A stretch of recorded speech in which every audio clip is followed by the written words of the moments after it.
So, ayan, okay na ata sila guys. Medyo na ano na yung na-dry na sila.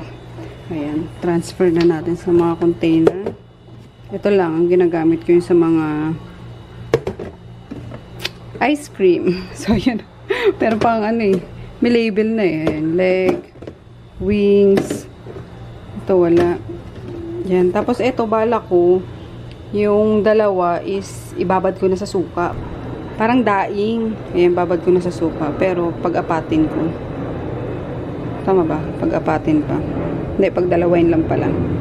Yan. Tapos, yung isa kasi, gusto ko palamanan ng ano, bawang sibuyas, kamatis. Tapos, iihaw. Kahit dito sa, ano, sa air fry. Diba? Yan. Yusin ko lang sila lahat. Natin chicken wings. Yeah. Ay.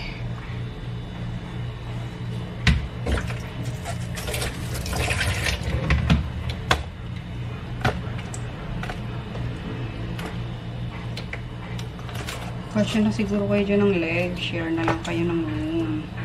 Okay.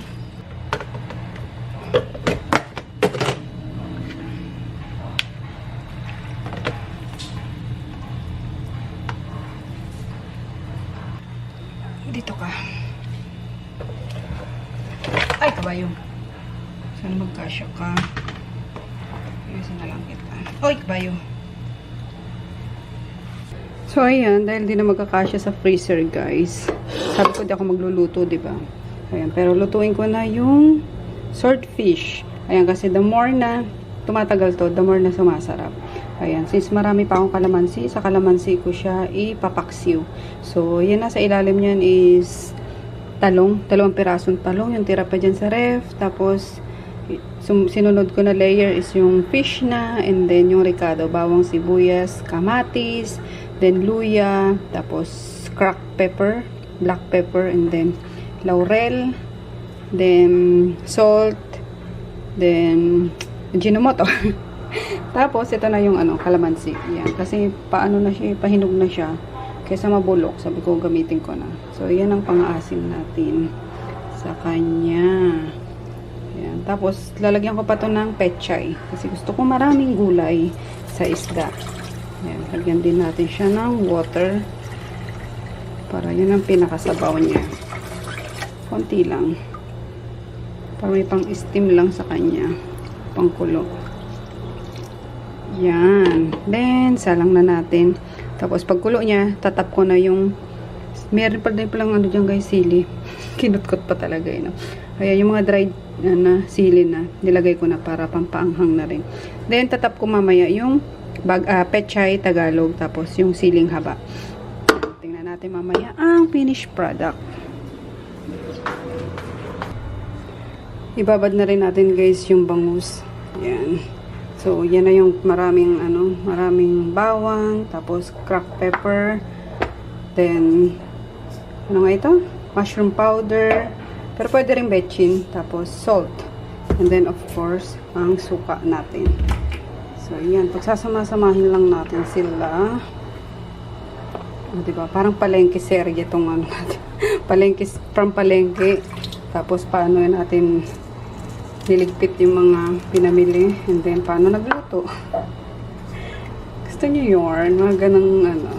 Ay, kabayo ka na parami. Pero okay lang yan. Mushroom naman yan. Tapos, salt. Itong salt na to, ang tabang-tabang. Ewan ko kung bakit. Iodized. Tabang niya. Yan.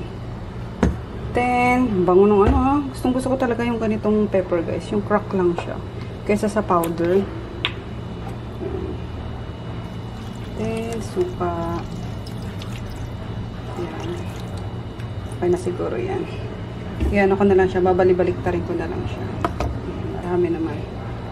Pero dapat cover na cover yung ano, yung isda. Kaso, yun. Pero pwede nyo i-reuse guys. Yung mga napagbabaran nyo. Pwedeng ma-reuse yun. Kaso okay na to. Yan. Ayan, naamoy ko na siya guys. Kumulo na siya. Oh no.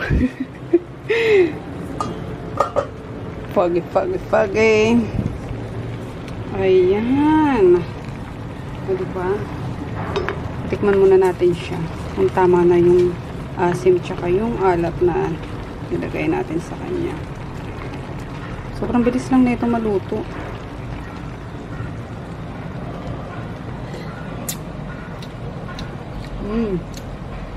Yes.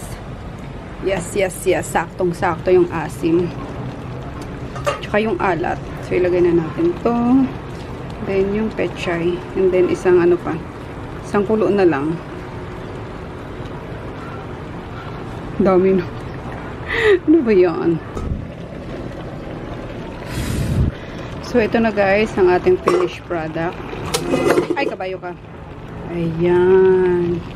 Ang sarap. Tikman ko na pala siya ulit. Yan. Ang sarap, sarap, sarap, sarap, sarap. I swear. Try nyo to. Ulam ideas, guys. Ayan. Nasinop ko na rin yung mga dapat isinop. Yung mga ginamit sa paghugas. Tapos, o diba? Inabot ako ng sipag naman, guys. Pati yung mga plastic. Nilaban ko kasi ano, sayang. Pwede itong trash liner din. Sa kwarto. Yan. Kasi sakto lang siya maliit.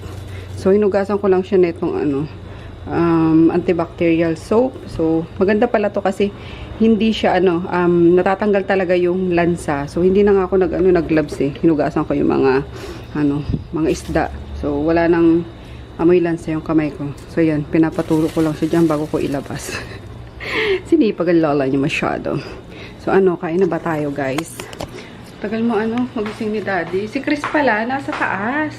Kaninang mga nag-ano ko dyan, nagsisinop ako. Biglang dumating, sabi niya, kumain na ba kayo? Sabi ko, saan ka galing? Sabi niya, nandun daw siya kila tita nene niya. At nakikain nga, doon pala nag-almusal. Yan kasi umalis ako, diba? So, anyway, kain na tayo. Gugutom na ako eh. Excited na ako kainin yung ano, yung niluto ko.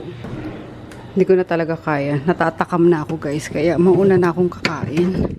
Ayan. Kasi si Chris nag-almusal sa taas, tapos si Daddy tulog pa. May lagnat kasi yun nung 2 araw eh. Nung hindi rin ako nag-vlog. Ayan. Nilagnat siya nun. So, hinayaan ko lang siya magpahinga. Tapos, nanood siya kagabi ng ano, ng movie. Niyayaya niya nga ako. Kaso, antukoy naman ang lola niyo kapag kagabi na. So, sabi ko, pag ano na lang, weekend. Yung Money Heist. Kasi yung sinundan nitong pinakabago is hindi ko pa napapanood. So, sabi ko, panunuorin ko muna yung ano, sinundan ng bago. Anyway, ayan yung sinaing kong ano, adlay nung nakaraan, yung 2 cups. Ayan lang siya, init-initin ko lang siya kapag kakakain ako. Para hindi saing ng saing. Tama na ba yan? Tama na yan. Ayan, yun din ang kagandahan sa kanya, guys. Kasi hindi siya panisin. So, pwede siyang store sa ano, sa ref ng hanggang ano, 1 week. Yan. So, ako yun ang ginagawa ko. Tapos, ima-micro ko lang siya. Without the spoon, syempre. So, ayan, kain tayo, guys. Palobat na ako, kaya baka din ako makapag-mukbang. Ayan, nagdurog ako ng sili sa, ano, sa asin. Yan. Tapos, ayun yung niluto ko. Ito yung adlay rice. Meron pa kami ditong, ano, yung tortang talong. Tapos yung niluto ko kahapon, oh. And then, meron akong guyabano juice dito. Yan, hinaloan ko lang siya ng tubig kasi sobrang tamis. Di ba ang guyabano? Pero pure to. Ayan, di ba sobrang tamis ng guyabano. Kaya, hinaloan ko siya ng tubig. Anyway, kain tayo. Ayan, tingnan natin kung hanggang saan tong camera. Sayang, hindi ko kasi na ano, sorry. Hindi ko kasi pala na na-charge yung isang ano, battery nung pag-alis namin papuntang Tagaytay. Anyway, spray.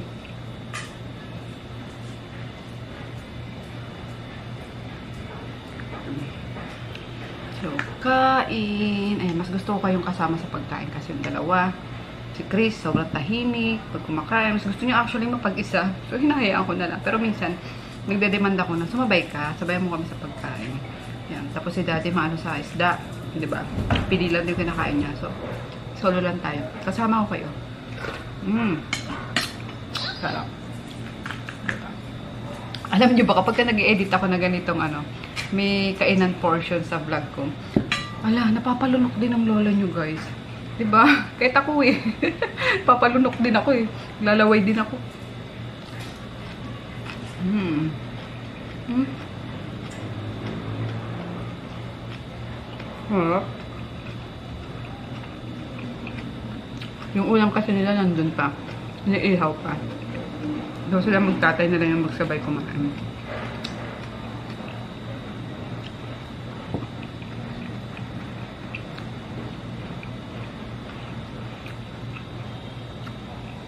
Swear. Lambot.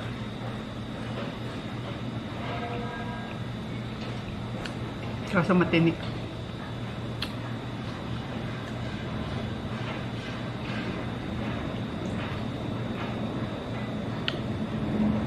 Careful sa ano. Dito sa swordfish. Matinik siya.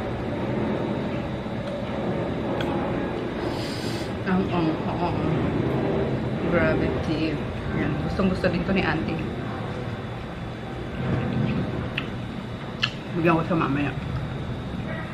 Huh? Halos lahat ata sa akin. Masarap basta isda.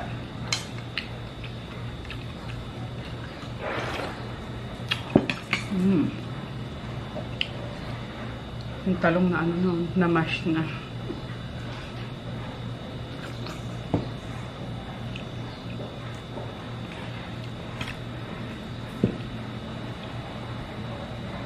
Tomato.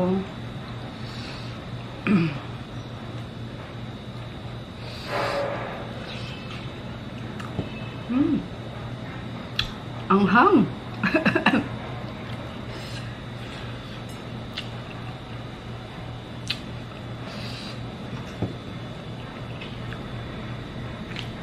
Alam mo yung kahit maanghang, the more na umaanghang, the more na ginaganahan ka kumain. Di ba ang mga Bicolano dyan, mga mahilig sa maanghang, talagang hindi tayo pwede mabuhay na walang sili. Ayan. Sili is life. Mawala na lahat. Wag lang ang sili. Charot. Hindi. Sa amin, kasi guys, sa kusina namin mga Bicolano, hindi pwede mawala talaga ang sili, kalamansi, tsaka patis. Pero okay lang mawala yung patis, basta may asin, basta ang sili, hindi pwedeng mawala. Kasi ang kalamansi, may alternative naman dyan. Pero ang sili, wala. Ayan, tulusipin ko guys. Grabe, napakasarap. Ay, thank you Lord sa biyaya. Ang anghang. Ayan. Ayan, finish. Ayan, nakaligo na ako guys. Hindi na ako makaligo nang walang mainit ngayon. I swear. Grabe lamig. Yan. Bababa ako kahit na wala akong masyadong gagawin kasi doon ako mag-edit. Nandun yung ano eh. Nandun yung laptop ko. Tapos, ano pa ba? Ano ba gagawin ko? Baka meron pa akong magagawa sa sa shop. Yan. And then, magsisimba kasi ako mamaya sa Baklaran. Yan. Kasi, birthday ngayon ni Mama Mary. Yun, magsimba ako. Kami ni Tito Mark. Yan, niyaya ko siya. So, yeah. Mag-prepare lang ako. Ano ba? Pagkausap ko kayo, nawawala yung ano ko. Hindi ko na alam po ano dadamputin ko. Ano na ba? Yun. Ito pala, yan o. Simula nang binigay sa akin to guys, lagi ko na siyang ginagamit. Yung, hanggang ngayon, hindi ko pa alam kung foundation ba to o tinted sunscreen. Tanungin ko nga ulit yung ano ko, yung Manoff ko niyan. Pero bago yan, syempre mag-ano muna tayo, mag-sunblock muna tayo. Pang malakasang sunblock. Ayan, nakaano na ako, nakalagay na ako ng serum, ng collagen elastin.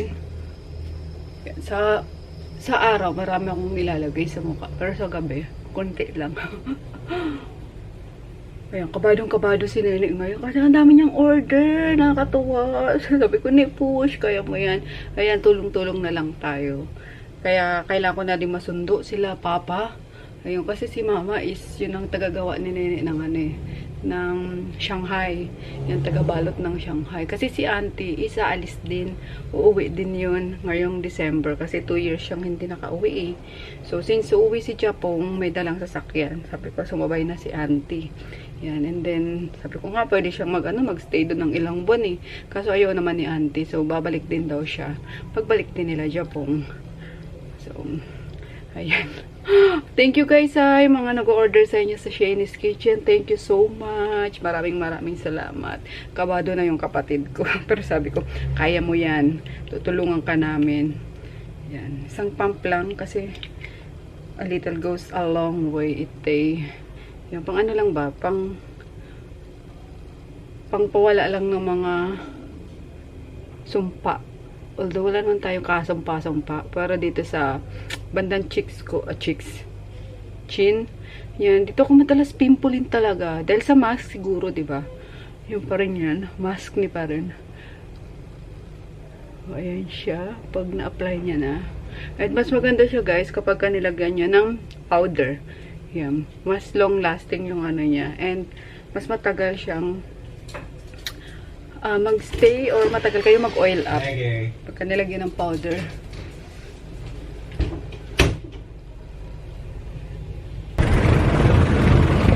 Simba kami guys sa Baclaran. Ayan.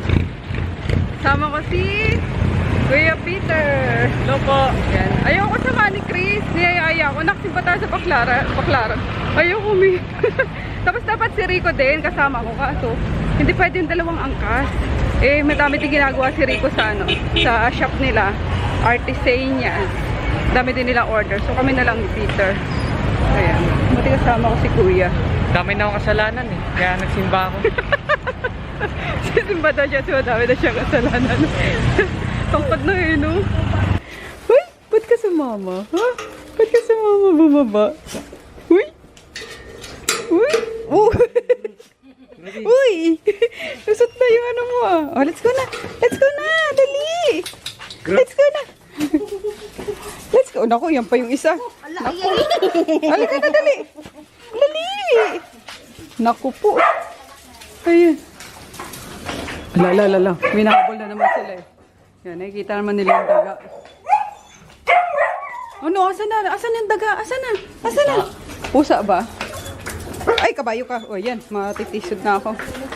Kain tayo, guys. So, ayan. Nag-take out na ako ng KFC. Yan. Si Peter kasi naglambing eh. Iyo? Ako, ayaw mo sumama eh. So, yan. Tapos ako yung isda pa rin. Tapos yung adlay rice. Kain tayo.